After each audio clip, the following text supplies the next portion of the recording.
আগামীকাল অনুষ্ঠিত হবে Bangladesh private medical college association BPMC এর 2025-27 মেয়াদের কার্যনির্বাহী কমিটির নির্বাচন। এরই মধ্যে নির্বাচনের সকল প্রস্তুতি শেষ হয়েছে। এদিকে নির্বাচনের শেষ মুহূর্তে প্রচারণা চালাচ্ছেন মহিউদ্দিন মুকিত পরিষদ।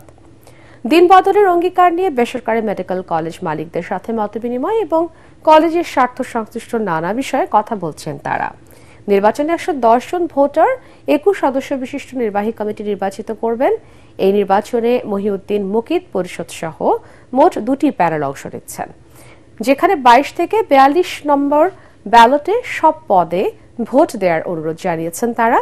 মহিউদ্দিন মুকিত পরিষদ থেকে সভাপতি পদে ঢাকার আদ্দিন উইমেন্স মেডিকেল কলেজের ডাক্তার শেখ মহিউদ্দিন এবং সাধারণ সম্পাদক পদে সিরাজগঞ্জের নর্থ বেঙ্গল মেডিকেল কলেজের অধ্যাপক ডাক্তার এম.এ. মুকিত প্রতিদ্বন্দ্বিতা করছেন।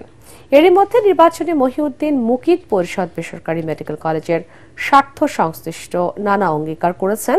মহিউদ্দিন মুকিত পরিষদ জিতলে বাস্তবতার প্রতিফলন ঘটবে বলে আশা করছেন মেডিকেল কলেজ মালিকরা। 2008 সালে এই অ্যাসোসিয়েশন শুরু হলেও দীর্ঘ 17-18 বছর কোনো নির্বাচন হয়নি। কতিপয় ব্যক্তি তাদের সময়ের সুযোগ মতো ক্ষমতাটা দখল করেছিলেন। দুর্ভাগ্যবশত গত 17-18 বছরের সমস্যার সমাধান হয়নি, বরঞ্চ সমস্যাগুলো আরও বেড়েছে।